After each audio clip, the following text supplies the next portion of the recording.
ನಿನಗಾಗಿ ಭಾಗ 155. ವಿಕ್ರಮ್ನ ಅಪ್ಪ ಇನ್ನೊಂದು ಮದುವೆ ಆಗಿದ್ದು ತನ್ನ ಮಗಳಿಗೆ ಮೋಸ ಮಾಡಿದ್ದನ್ನು ಕಾಂಚನ ನೆನೆಸಿಕೊಂಡು ಅಳುತ್ತಿದ್ದಳು. ವಿಕ್ರಮ್ ಇನ್ನೂ ಭೂಮಿಗೆ ಬಂದಿರಲಿಲ್ಲ. ಆಗಲೇ ಅವರ ಅಪ್ಪ ಅವನ ತಾಯಿಗೆ ಮೋಸ ಮಾಡಿದ್ದ. ಇದನ್ನು ನೆನೆದು ಕಾಂಚನ ತುಂಬ ಕಷ್ಟಪಡುತ್ತಿದ್ದಳು. ನಂತರ ತನ್ನ ಮಗಳನ್ನು ಕರೆದುಕೊಂಡು ಊರಿಗೆ ಹೋದಳು. ಆದರೆ ಆರತಿ ಇದನ್ನೆಲ್ಲ ಮನಸ್ಸಿಗೆ ತುಂಬ ಹಚ್ಚಿಕೊಂಡಿದ್ದರು. ಇದರಿಂದ ಊಟ ಮಾಡುತ್ತಿರಲಿಲ್ಲ. ಯಾವಾಗಲೂ ತನ್ನ ಗಂಡ ತನಗೆ ಮಾಡಿದ ಮೋಸವನ್ನು ನೆನೆದು ತುಂಬ ಅಳುತ್ತಿದ್ದಳು. ಸೂರ್ಯನ ಅಮ್ಮ ತನ್ನನ್ನು ತಾನು ಶಪಿಸಿಕೊಂಡು ಅಳುತ್ತಿದ್ದಳು. ಮೊದಮೊದಲು ಅವಳನ್ನು ಕಾಂಚನ ದ್ವೇಷ ಮಾಡುತ್ತಿದ್ದಳು. ನಂತರ ಅವಳು ಕೂಡ ತನ್ನಂತೆ ಅಸಹಾಯಕಳು ಅನ್ನುವುದನ್ನು ಅರಿತು ಸುಮ್ಮನಾದಳು. ಇಬ್ಬರೂ ಕೂಡ ಆರತಿಯ ಲಾಲನೆ ಪಾಲನೆಯಲ್ಲಿ ತೊಡಗಿದರು. ಇತ್ತ ಸೂರ್ಯ ತನ್ನ ಶ್ರೀಮಂತ ಹೆಂಡತಿಯ ಜೊತೆ ಸುಂದರವಾದ ಬದುಕನ್ನು ಸಾಗಿಸುತ್ತಿದ್ದ. ಸ್ವಲ್ಪ ದಿನಗಳಾದ ಮೇಲೆ ತಿಳಿಯಿತು ಅವನಿಗೆ ಒಂದು ಗಂಡು ಮಗುವಾಯಿತು ಅಂತ. ವಿಷಯ ಊರಿನಲ್ಲಿ ಬಹಳ ಬೇಗ ಹರಡಿತು. ಅವನಿಗೆ ಇನ್ನೊಂದು ಮಗುವಾಗಿದೆ, ತನ್ನ ಮಗಳಿಗೆ ಮೋಸ ಮಾಡಿದ್ದಾನೆ ಅಂತ. ಇದರಿಂದ ನಾನು ಸಂಪೂರ್ಣವಾಗಿ ಕುಗ್ಗಿದರು. ನನ್ನ ಮಗಳನ್ನು ನಾನು ತುಂಬ ಪ್ರೀತಿಯಿಂದ ತುಂಬ ಚೆನ್ನಾಗಿ ನೋಡಿಕೊಳ್ಳಲೇಬೇಕಿತ್ತು. ನಾನು ಅವಳಿಗೆ ಎಷ್ಟು ಧೈರ್ಯವನ್ನು ಹೇಳಿದರೂ ಕೂಡ ಪದೇ ಪದೇ ಊರಿನ ಜನರೆಲ್ಲ ಬಂದು ಅವಳ ತಲೆಯನ್ನು ಕೆಡಿಸುತ್ತಿದ್ದರು. ನಮ್ಮ ಮನೆ ಈ ಸಮಯದಲ್ಲಿ ಸಂಪೂರ್ಣವಾಗಿ ರಣರಂಗವಾಗಿದ್ದು, ಮೊದಲ ಮಗಳನ್ನು ತುಂಬ ಒಳ್ಳೆಯ ಮನೆಗೆ ಕೊಟ್ಟಿದ್ದೇನೆ. ಅವಳು ನೆಮ್ಮದಿಯಾಗಿದ್ದಾಳೆ. ಆದರೆ ಆರತಿಯನ್ನು ಸೂರ್ಯನಿಗೆ ಕೊಟ್ಟ ಸಮಯದಿಂದ ಸಮಸ್ಯೆಗಳು ಆರಂಭವಾಯಿತು. ಯಾವಾಗಲೂ ತನ್ನ ಮಗಳಿಗೆ ಮೋಸ ಮಾಡಲು ಆರಂಭಿಸಿದ. ಆವಾಗಲೇ ನನ್ನ ಪಾಲಿಗೆ ಅವನು ಸತ್ತು ಹೋದ. ನನ್ನ ಮಗಳಿಗೆ ನಾನೇ ಎಲ್ಲ ಅಂತ ಸಾಕಿದರು. ಅವಳಿಗೆ ಗಂಡ ಮಗು ಬೇಕಿತ್ತು. ಆ ಮಗುವಿಗೆ ಅಪ್ಪ ಬೇಕಿತ್ತು. ಆದ್ದರಿಂದ ನಾನು ಮತ್ತು ಸೂರ್ಯನ ಅಮ್ಮ ಒಂದು ಹೊಸ ಆಲೋಚನೆ ಮಾಡಿದೆವು. ನನ್ನ ಮಗಳಿಗೆ ಇನ್ನೊಂದು ಮದುವೆ ಮಾಡಲು. ಆ ಮಗುವಿಗೆ ಅಪ್ಪ ಮತ್ತು ನನ್ನ ಮಗಳಿಗೆ ಗಂಡ ಸಿಗುತ್ತಾನೆ ಅಂತ. ಆದರೆ ಇದೆಲ್ಲ ಅಂದುಕೊಂಡಷ್ಟು ಸುಲಭವಾಗಿರಲಿಲ್ಲ. ನನ್ನ ಮಗಳು ಇದಕ್ಕೆಲ್ಲ ತಯಾರಿರಲಿಲ್ಲ. ತುಂಬ ಹಿಂಸೆ ಪಡುತ್ತಿದ್ದಳು, ಕಿರುಚುತ್ತಿದ್ದಳು, ಕಣ್ಣೀರು ಹಾಕುತ್ತಿದ್ದಳು. ಅವಳನ್ನು ನೋಡಿ ಇನ್ನೂ ಹಿಂಸೆಯಾಯಿತು. ಅವಳಿಗೆ ಕಷ್ಟವಾಗುತ್ತದೆ, ತುಂಬ ಕಷ್ಟ ಕೊಡಬಾರದು ಅಂತ ನಾನು ಸುಮ್ಮನಾದೆ. ಮೊದಲು ಮಗುವಾಗಲಿ, ಆನಂತರ ಮಗು ದೊಡ್ಡದಾದಂತೆ ಅವಳಿಗೆ ಆ ಮಗುವಿಗೆ ಅಪ್ಪ ಬೇಕು ಅಂತ ಅನಿಸುತ್ತದೆ. ಸುಮ್ಮನೆ ಹಠ ಮಾಡಿದರೆ ಏನು ಸಿಗುತ್ತದೆ ಅಲ್ಲವೇ? ಊರಿನ ಜನರ ಬಾಯಲ್ಲಿ ಈ ವಿಷಯ ಬಿದ್ದಿದ್ದು ಇನ್ನೂ ಮುಗಿದು ಹೋಯಿತು. ಅವರಿಗೆ ಇಷ್ಟ ಬಂದಂತೆ ತರಾವರಿ ಮಾತನಾಡುತ್ತಿದ್ದಾರೆ. ಇದರಿಂದ ನಾನು ಊರನ್ನೇ ಬದಲಾಯಿಸಿದೆ. ನನ್ನ ಅಪ್ಪನ ಊರಿಗೆ ಹೋದೆ. ಆದರೆ ಅಲ್ಲೂ ಕೂಡ ಇದನ್ನು ಪ್ರಶ್ನೆ ಮಾಡುವವರು, ಈ ವಿಷಯವನ್ನು ದೊಡ್ಡದು ಮಾಡುವವರು ಸಹಜವಾಗಿ ಇದ್ದರು. ಏಕೆಂದರೆ ನಮ್ಮ ಊರಿಗೂ ಮತ್ತು ನನ್ನ ಗಂಡನ ಊರಿಗೆ ಅಷ್ಟೊಂದು ದೂರವೇನೂ ಇರಲಿಲ್ಲ. ಪ್ರತಿಯೊಬ್ಬರೂ ಕೂಡ ನನಗೆ ಹಿಂಸೆ ಮಾಡುತ್ತಿದ್ದರು. ನಿಮ್ಮ ಮಗಳು ಎಷ್ಟು ಚೆನ್ನಾಗಿದ್ದಳು, ನಾವು ಕೇಳಿದ್ದೇವೆ ಕೊಡಲಿಲ್ಲ, ನಾವು ಕೇಳಿದ್ದೇವೆ ಕೊಡಲಿಲ್ಲ. ಯಾವುದೋ ಹಿಂದೆ ಮುಂದೆ ಇಲ್ಲದ ಹುಡುಗನಿಗೆ ಕೊಟ್ಟು ಅವಳ ಜೀವನವನ್ನು ಹಾಳು ಮಾಡಿದಿರಿ, ಅನುಭವಿಸಿ ಅಂತ ತುಂಬ ಕ್ರೂರವಾಗಿ ಮಾತನಾಡುತ್ತಿದ್ದರು. ಇದರಿಂದ ದುಃಖವಾಗಿತ್ತು. ಆದರೆ ಅದು ಸತ್ಯ ಅಲ್ಲವೇ? ಈ ವಿಷಯದಲ್ಲೆಲ್ಲ ಸೂರ್ಯನ ಅಮ್ಮ ನನ್ನ ಜೊತೆ ಇದ್ದಳು, ನನಗೆ ಸಾಥ್ ನೀಡುತ್ತಿದ್ದಳು. ಯಾವುದೇ ಯೋಚನೆ ಮಾಡಬೇಡ, ತೊಂದರೆ ಮಾಡಬೇಡ, ನಾನಿರುವೆ ಜೊತೆಯಲ್ಲಿ ಅಂತ ಹೇಳುತ್ತಿದ್ದಳು. ಅಷ್ಟೇ ಅಲ್ಲ, ಒಮ್ಮೊಮ್ಮೆ ಕೋಪದಲ್ಲಿ ನಾನು ಬೈದುಕೊಳ್ಳುತ್ತಿದ್ದೆ. ನಿನ್ನ ಮಗನನ್ನು ನೀನು ಸರಿಯಾಗಿ ಸಾಕಿಲ್ಲ, ನೀನು ಆ ರೀತಿಯವಳು, ಈ ರೀತಿಯವಳು ಅಂತ. ಆದರೆ ಅದನ್ನೆಲ್ಲ ಅವಳು ಅನಿಸಿಕೊಳ್ಳುತ್ತಿದ್ದಳು. ಏಕೆಂದರೆ ನಿಜವಾಗಲೂ ಅವಳ ಕಡೆಯಿಂದ ತಪ್ಪಿದೆ. ತನ್ನ ಮಗನಿಗೆ ಸರಿಯಾದ ಶಿಕ್ಷೆ ಕೊಡಬೇಕು ಅಂತ ಯಾವಾಗಲೂ ಬೈದುಕೊಳ್ಳುತ್ತಿದ್ದಳು. ಸಮಯ ಕಳೆದಂತೆ ನನ್ನ ಮಗಳ ಹೊಟ್ಟೆ ಮುಂದೆ ಬಂದು ಅವಳಿಗೆ ಗಂಡನ ಆಸರೆ ಇರಬೇಕು, ಗಂಡನ ಪ್ರೀತಿ ಬೇಕು ಅಂತ ಪದೇ ಪದೇ ಅನಿಸುತ್ತಿದೆ. ಆದರೆ ಅದು ಹೇಗೆ ಸಾಧ್ಯ?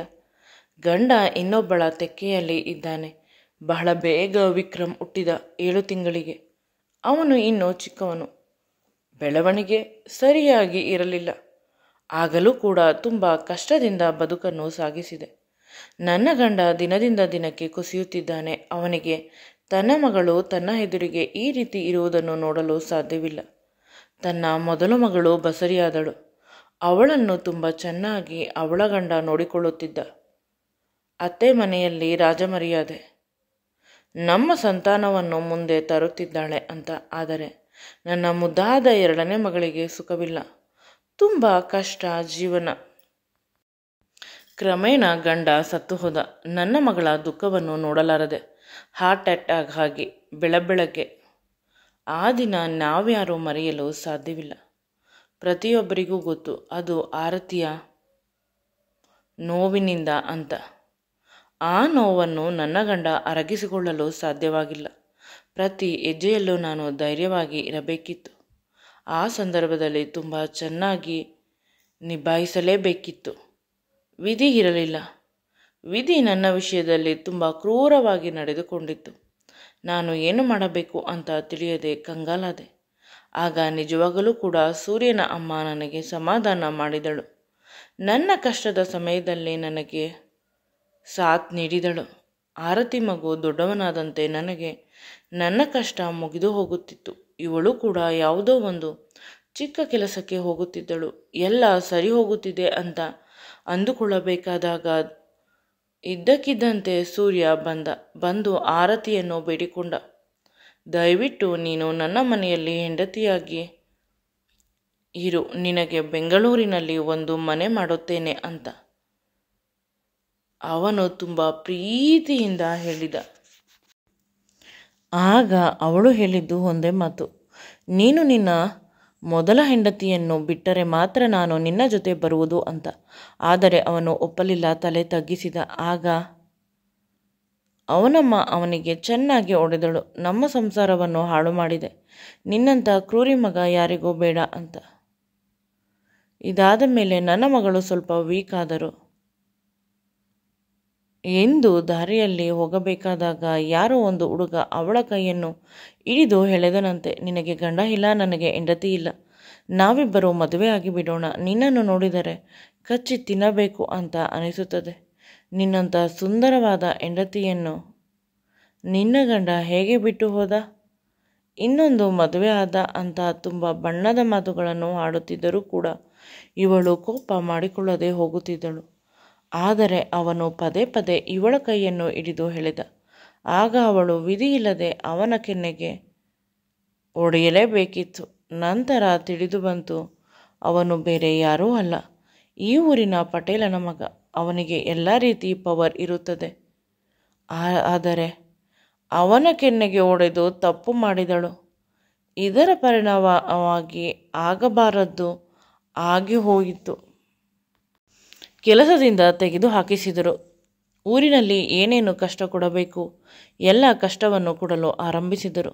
ಇದರಿಂದ ಇನ್ನೂ ಕಷ್ಟವಾಯಿತು. ಊರನ್ನು ಬಿಟ್ಟು ಹೋಗಲು ಪ್ರಯತ್ನ ಮಾಡುತ್ತಿದ್ದರು. ಒಂದು ದಿನ ನನ್ನ ಕಿವಿಗೆ ಒಂದು ಕೆಟ್ಟ ವಿಷಯ ಬಂತು. ನಿಮ್ಮ ಮಗಳು ಆಸ್ಪತ್ರೆಯಲ್ಲಿ ಅಡ್ಮಿಟ್ ಆಗಿದ್ದಾಳೆ, ಆಕ್ಸಿಡೆಂಟ್ ಆಗಿದೆಯಂತೆ. ನಾನು ನನ್ನ ಮಗುವನ್ನು ಎತ್ತುಕೊಂಡು ಸೂರ್ಯನ ಅಮ್ಮ ಅಂದರೆ ನನ್ನ ಪ್ರಾಣ ಸ್ನೇಹಿತೆಯನ್ನು ಕರೆದುಕೊಂಡು ಆಸ್ಪತ್ರೆಗೆ ಹೋದೆ. ಅಲ್ಲಿ ನನ್ನ ಮಗಳು ಸಾವು ಬದುಕಿನ ನಡುವೆ ಹೋರಾಟ ಮಾಡುತ್ತಿದ್ದಳು. ಅವಳನ್ನು ನೋಡಿ ತುಂಬ ಕಷ್ಟವಾಗುತ್ತಿತ್ತು.